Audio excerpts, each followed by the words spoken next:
It's a confronting situation. You're talking to someone who's upset and their emotions are being expressed through difficult behaviours. Perhaps they're shouting, maybe they're crying, or perhaps they're simply raving on and on about the same thing without telling you what's really the matter. In situations like this, you need a step-by-step process for separating emotions from facts and for pinpointing the real issue. And that's where I can help. In Difficult People Made Easy, I described 3 steps that you can use to find out what upset people really want. Step 1 is listening for meta messages, or the unspoken messages the speaker is sending to you. Step 2 is reflecting wisely and knowing when to reflect back feelings and when to reflect facts.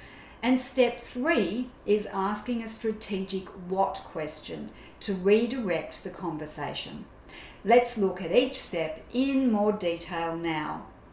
Step 1 involves focusing your attention so you can identify 2 important things.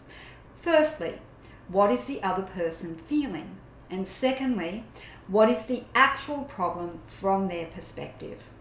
Now, often people won't tell you either of these vital pieces of information overtly. You need to listen for subtext in order to work out what's going on. Step 2 involves reflecting back what you've learned during step 1. And this is not simply about paraphrasing or making reflective statements. Instead, it's about acknowledging what the other person feels and then showing them that you understand the reason for that feeling or the problem that has led to those feelings. And you do this using a you frame statement, which sounds something like this. You feel upset about the way the customer spoke to you.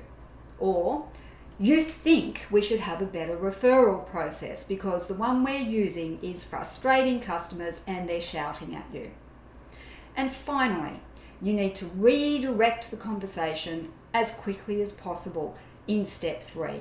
You do this using a strategic question. The purpose of this question is to shift into solution finding mode. This really calms upset people because it lets them know that you are taking them seriously. Good questions to use include, what would it take for you to feel happy about this? What do you need in this situation? Or what options for solutions do you have in mind? Now, you may need to repeat these 3 steps a couple of times if you want to calm down someone who's very upset. However, you'll generally find that these 3 steps work wonders in cutting through emotional agitation and helping the other person to focus their attention on sorting things out. I wish you success in putting these 3 steps into practice. Here's to your success.